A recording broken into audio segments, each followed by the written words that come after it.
E aí, gente? Prontos para mergulhar nesse universo? Hoje a nossa análise vai desvendar uma daquelas áreas que é o verdadeiro pote de ouro do serviço público, a cobiçada área de controle. Para quem está buscando não só aquela estabilidade financeira e uma remuneração de cair o queixo, mas também um trabalho que realmente faz a diferença no cuidado com os recursos públicos, o cargo de controlador interno é uma baita oportunidade. E por que a gente está falando disso bem agora? Porque, olha, a gente está vivendo uma explosão real de editais municipais e estaduais no pós-pandemia. A demanda por auditores e controladores está simplesmente gigantesca. Então, bora entender tintim por tintim como transformar esse sonho da posse em realidade usando uma estratégia de estudos que realmente funciona.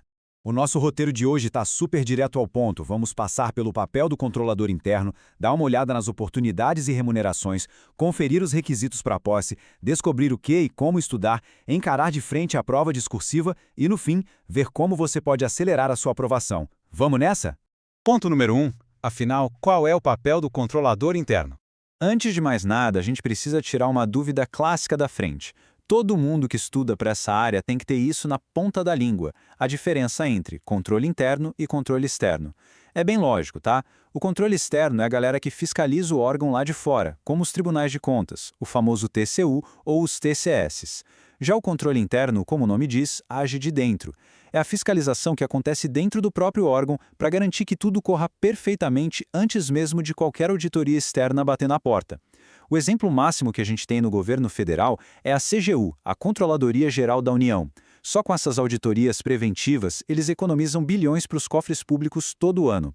É literalmente um trabalho de inteligência cirúrgico. E no dia a dia como isso funciona? Na prática, o bicho pega. O controlador acompanha as licitações de perto, analisa contratos, revisa processos financeiros. É ele quem garante a transparência e impede que fraudes aconteçam com o nosso dinheiro. Para vocês terem uma ideia do tamanho dessa responsabilidade, muitas vezes a assinatura atenta do controlador é a única coisa que impede um contrato totalmente ilegal de afundar o orçamento de uma cidade inteira. Ou seja, é uma função de extremo impacto na sociedade. Tópico 2. Oportunidades e, claro, as remunerações atrativas. Olha que fascinante essa variedade de opções que a gente tem. O cenário agrada a todo tipo de candidato. Se a gente olhar para grandes concursos estaduais como a CGE de São Paulo, o salário inicial é impressionante, batendo lá nos R$ 17.850. Já no nível municipal, numa prefeitura como a de Pontal, no interior de São Paulo, o salário passa dos R$ 3.000, fora o vale alimentação de R$ 1.000. E olha que sacada genial esse terceiro exemplo. Se o seu foco é ter mais tempo livre ou arrumar um concurso trampolim para continuar estudando para algo maior, o Legislativo Municipal, como a Câmara de Rio Claro, chega a pagar mais de R$ 4.000 iniciais para você trabalhar só 20 horinhas por semana. É meio período com estabilidade garantida. Fala sério, o custo-benefício é simplesmente espetacular, né? Beleza, tópico 3. E os requisitos para posse? Com pacotes salariais tão atrativos, é natural que exista uma barreira de entrada. Em regra, os editais de controle se dividem em dois grandes grupos. O primeiro exige apenas formação geral, ou seja, aceita diploma de qualquer curso de graduação superior. A própria CGU faz muito isso. O segundo grupo exige formação específica, o que é super comum em prefeituras e governos estaduais. Nesses casos, a vaga é restrita para quem é formado em Direito, Ciências Contábeis, Economia, Administração e áreas afins. A grande mágica aqui é que nessas vagas com restrição de diploma, a concorrência geral despenca de forma absurda. Então, se você tem uma dessas formações, a vantagem competitiva é gigantesca. Quarto ponto que é crucial: o que e como estudar. Para construir a sua base, a gente começa pelo chamado ciclo básico. Presta atenção, porque essas 6 matérias estão presentes em 100% dos editais de controle, sem exceção. Português, Direito Constitucional, Direito Administrativo, AFO, Auditoria Governamental e Controle Interno e Externo. E aqui vai o pulo do gato. Dentro de Direito Administrativo, a parte de licitações e contratos é de longe a mais cobrada. Sabe por quê? Porque, na prática, o controlador interno passa quase metade do dia de trabalho mergulhado analisando exatamente contratos de licitação. Então, dominar esse assunto é essencial para passar na prova e para o seu dia a dia no cargo. Conforme essa base teórica vai ficando sólida, você vai adicionando os conhecimentos específicos e avançados para blindar sua preparação. Entram aí matérias mais pesadas como raciocínio lógico, estatística, matemática financeira e contabilidade pública. E, gente, alerta vermelho aqui. Tem acontecido uma mudança colossal de paradigma nas bancas. Elas estão cobrando tecnologia da informação e análise de dados com força. Ignorar a parte de TI hoje em dia não é mais uma opção. O governo lida com um fluxo gigantesco de informações na nuvem. Então, o auditor moderno precisa saber extrair e interpretar esses dados de forma rápida e precisa. E sobre a gestão do tempo?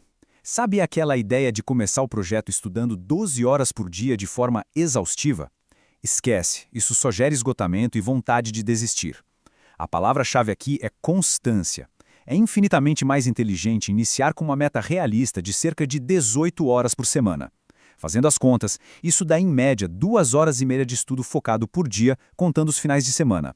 Super possível para quem trabalha, né? É igual treino de corrida. Você não tenta correr uma maratona inteira na primeira semana se não preparou a musculatura antes. E qual o material ideal para essas horas de estudo? Os maiores especialistas da área têm uma regra inegociável.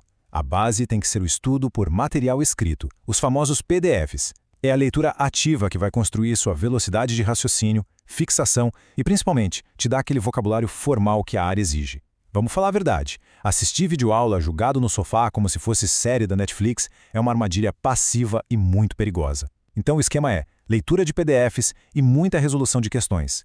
Deixe a videoaula guardada só para aquele tópico muito pontual que empacou e está difícil de entender. Ponto 5. A temida prova discursiva. Falando em domínio de linguagem formal, chegamos no obstáculo que apavora os iniciantes, mas que pode ser sua maior aliada estratégica. O fato é que fugir da escrita é um erro fatal, porque a discursiva está presente em mais de 80% dos concursos para controle. Por que as bancas amam a discursiva? Porque ela é o filtro definitivo. Ela elimina a galera que só sabe chutar nas alternativas e separa os candidatos que realmente têm conhecimento técnico e capacidade para redigir um parecer oficial do governo. E é por isso que ela tem um peso tão absurdo na nota final. A gente tem relatos inacreditáveis de candidatos que não foram tão bem na prova objetiva, ficando lá no meio da tabela, mas que deram um salto de mais de 15 posições no ranking final só por causa de uma discursiva impecável. Pensa bem, pular 15 posições num concurso de alto nível é a diferença entre ser convocado semana que vem ou ficar 3 anos roendo unha esperando ser chamado. Uma redação bem feita tem o poder de virar o jogo todinho a seu favor. Então, como a gente encara isso sem surtar? Em 3 passos simples. Passo 1. Acumule bagagem teórica primeiro. Ninguém escreve bem sobre o que não sabe, então domine o ciclo básico. Passo 2. Comece o treino prático de redação só depois de uns 6 a 8 meses de estudo sólido. E o passo 3, que não dá para abrir mão, correção especializada. Ficar escrevendo dezenas de redações no escuro, sem alguém experiente para apontar seus erros gramaticais e de estrutura, é só fixar os próprios vícios. O olhar externo de um especialista é o que vai lapidar a sua técnica antes da prova real. E chegamos ao nosso 6º e último tópico. Acelere a sua aprovação. Bate aquela reflexão agora, né? Você está pronto para mudar o seu futuro profissional, ter autonomia financeira e conquistar estabilidade? Como a gente viu, a área de controle interno oferece salários espetaculares, uma relevância social enorme e aquela tranquilidade para a vida toda. Fazer essa reflexão e, o mais importante, agir com disciplina a partir de hoje é a ponte que liga esse seu desejo à aprovação definitiva. E olha só, se o candidato quiser receber orientações de estudo e provas recentes do cargo de controlador interno para treinar e entender na prática o que deve priorizar no estudo, é só entrar em contato com a Foca na Vaga pelo WhatsApp. O link está disponível aqui na descrição do vídeo. Aproveito e faço aquele pedido especial. Não esquece de curtir o vídeo e seguir a Foca para não perder nossas análises de cargos e as divulgações dos melhores concursos abertos. Para fechar, deixo uma reflexão. O próximo grande edital de controle vai sair, isso é fato. A pergunta é, ele vai te pegar preparado ou despreparado? O sucesso é só uma decisão de começar, somada a método e muita constância. Bons estudos, pessoal, e até a próxima!